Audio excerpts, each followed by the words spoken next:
Bonjour à toi. Dans cette petite vidéo, laisse-moi te montrer la voix de Spirit Seekers, les chercheurs d'esprit.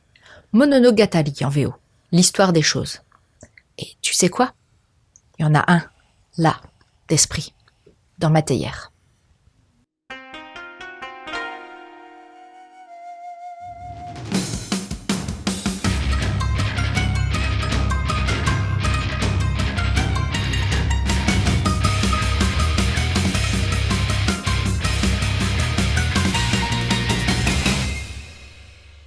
Les Tsukumogami, tu sais ce que c'est toi? Des objets hantés par les esprits. Et dans certaines circonstances, ces esprits peuvent prendre forme humaine. Yoma et Botan jouent tous les deux un rôle dans la gestion de ces esprits sur Terre, mais avec des visions totalement opposées. Yoma les déteste. L'un d'entre eux a tué son frère et sa sœur, et il n'a jamais pu surmonter sa rancœur. Son rôle de chasseur héritier est parfait. Il peut tous les exterminer pour les sceller à jamais dans leur objet. Botan les adore. Elle vit avec 6 d'entre eux qui sont comme sa famille. Elle contribue à les évaluer pour déterminer s'ils peuvent rester dans notre monde ou non. Et pourtant, Yoma va devoir aller vivre pendant 1 an sous le toit de Botan pour apprendre à mieux connaître les Tsukumogami.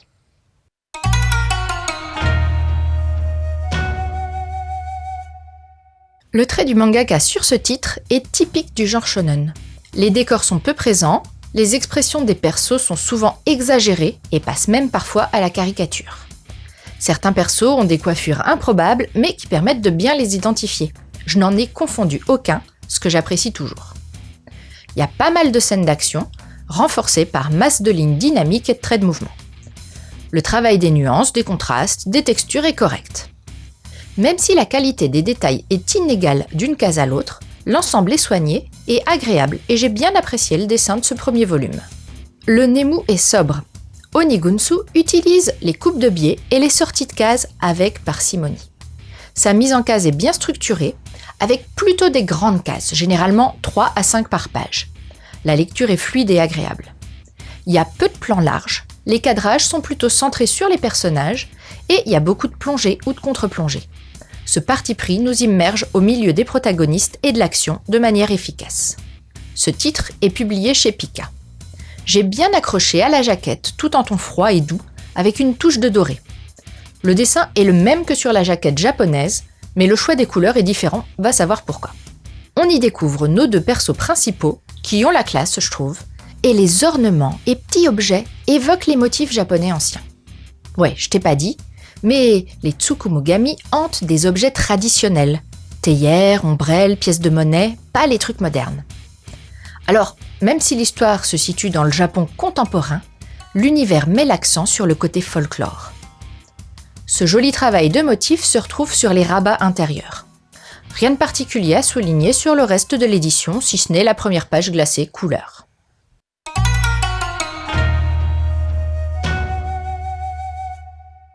C'est la première œuvre d'Onigunsu sortie en France. Il semblerait qu'il ait commencé à être publié au Japon en 2014 et 10 volumes y sont déjà parus. Je n'ai pas trouvé grand-chose sur ce mangaka. Il a écrit et dessiné auparavant une autre série shonen, Hitogatana, qui veut dire poupée. Et c'est tout ce que je peux te dire. J'ai vraiment bien accroché à ce titre qui s'éloigne pourtant de ce que je lis habituellement avec son côté shonen assumé. On y retrouve le jeune héros impulsif qui n'écoute pas toujours son mentor, l'héroïne plus posée qui va l'aider à se canaliser, des esprits tantôt sympas, tantôt démoniaques, et le job du héros qui est de protéger la ville et de dézinguer les esprits qui tournent mal dans des scènes de combat typiques. Mais au-delà de ça, on sent que la blessure profonde d'Yoma va avoir des incidences plus complexes qu'il n'y paraît de premier abord, et que Botan cache aussi des secrets qui ont fait d'elle ce qu'elle est. On présume aussi que sa relation avec Yoma pourrait bien la faire évoluer. Les personnages des Tsukumogami laissent également pressentir une construction intéressante. L'organisation du scénario est rythmée et dynamique. Les scènes de combat ponctuent le récit et lui donnent une belle énergie sans en faire trop. Elles ne sont pas trop nombreuses ni trop longues, c'est tout bien comme il faut. Bref, ce premier tome pose des bases très prometteuses entre action et psychologie, avec une brochette de persos intéressants et un scénario bien ficelé. Affaire à suivre. Les Tsukumogami font partie du folklore japonais. La croyance veut qu'un objet ayant été utilisé 100 ans se voit doté d'une âme. Et le magasin de location des parents d'Ohaka et Kyoji en regorge, ce qui peut causer bien des surprises à leurs clients. Tu découvriras ça dans la série d'animés Tsukumogami à louer. J'ai dégoté une autre série animée sur ce thème, Tsugumomo. Kazuya garde précieusement l'obi de sa maman défunte. Il va découvrir avec surprise que cet objet cher à son cœur renferme un esprit qui se matérialise sous la forme d'une jeune fille bien décidée à le protéger.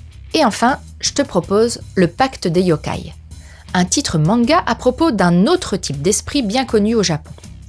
Depuis qu'il est petit, Natsume voit les yokai.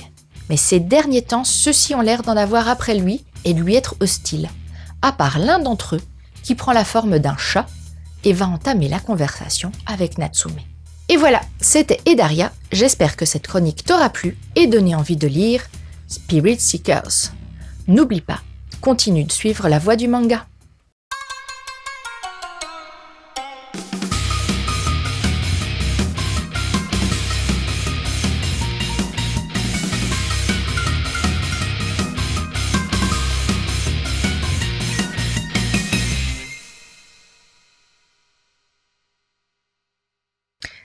Esprit, esprit, es-tu là ?